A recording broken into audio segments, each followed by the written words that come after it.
Hello everyone! Oy guys, kumusta kayo? So I just wanna show you kung saan ako nagtatrabaho dito sa Manila, Parañaque. Okay? So, ka-open lang natin guys. So ngayon, i-ano ko lang to. Okay? So meron tayong ilaw dito. So nandito tayo sa first A or room A. So first floor. So i-open lang natin yung ilaw. Ka-open ko lang guys. So ito yung ano natin, table set.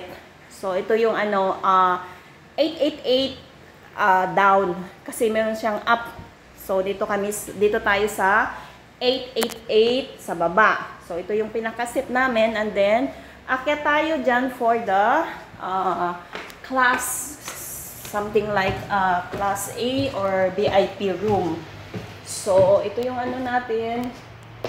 So, ito yung VIP room. 888. So, dito meron din dito na table. So, pwede rin dito may bisita. So, buksan natin ang 888 room. So, ito yung 888 guys. So, ka-open lang natin yan. Kino-close talaga nila ang ano, aircon. Hindi yan pina-off ni sir. So, this is the VIP room 888. So, ayan. So, dito, ito yung pinaka malaking ano, lamesa dito sa ano sa lahat ng table namin. So, dito minsan napupuno dito guys ang mga ano, napupuno siya ng mga guest. So, maraming minsan mabot ng 15 or yan, pinaka taas is 15. So, ito yung pinaka-ano niya, table set. So, dito tayo sa VIP na 888. So, mamaya dadaling ko kayo sa room A sa baba and then up.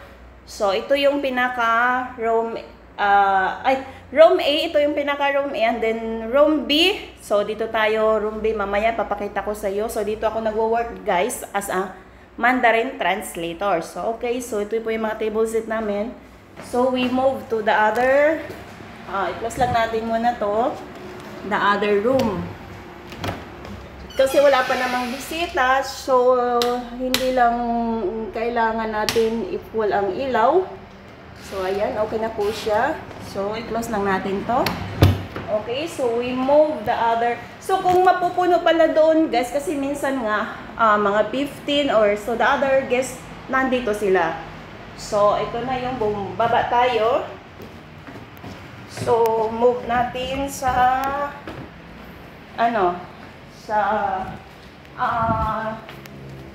ano ba yun?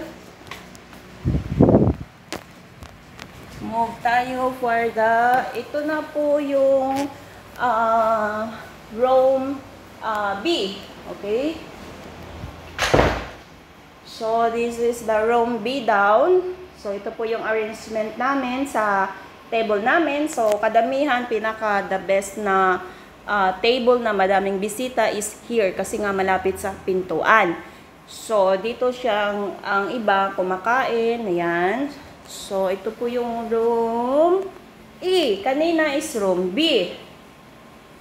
Ay, nagkamali mo. AB pala. So, AB siya. So, kanina is room A and then here is room B. Okay, so yun po yung arrangement. And then the other is, ito po yung ka-table T. Ayan, sandyan ng the other guest na una pa lang nag-uusap sila. So, dito sila upo. So, guys, kung sino yung mga may among Chinese, pwede kang pumunta dito sa Shimpu Seafood Store located at Parañaque, sa Villa Carolina. So, ipakita ko lang din sa inyo, up. So, dito tayo sa up VIP rin na 666. Okay, so, ito po yung pinaka hagdan niya. Okay, so, ito yung VIP na number 666. So, open natin. Ayan. So, ito na yung pinaka-VIP na 666. So, hindi pa kami nakapag-set ng ano dito, yung waitress ng plato, kutsara, or something na chopstick, or baso, basta hindi pa nakapag-set. Ayan. So, ito na po yung pinaka VIP na number 666. So, ito hindi masyado malaki ang table niya. So, minsan, mga private na mga usapan nila for the other business. So, nandito sila. So, ito po yung VIP 666. So, hindi masyadong malaki than the other lamesa doon sa una. So, ito na po yun. So, medyo malaki din tong room na ito. So, ayan. So, dito tayo nag-work, guys. Okay? So, i-off na natin to kasi wala pa naman. So, kung may guest tayo, saka natin siya open yung aircon. And then, mga ilaw. Yan, okay? Baba tayo. So, this is the room 666 VIP. Okay? So, we go down.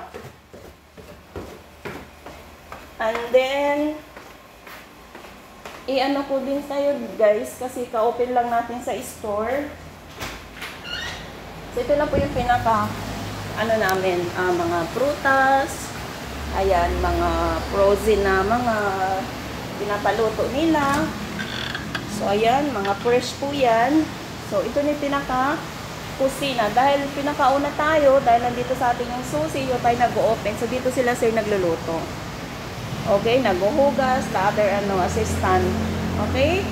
So, ito po yung pinaka namin, Chinese na, ayan, mga receipt. So, ayan po yan. Okay? So, kung meron kayong Chinese na mga amo, pwede nyong dalhin dito sa Shrimpu Seafood Store. Okay? Ayan. Thank you for watching. Bye-bye!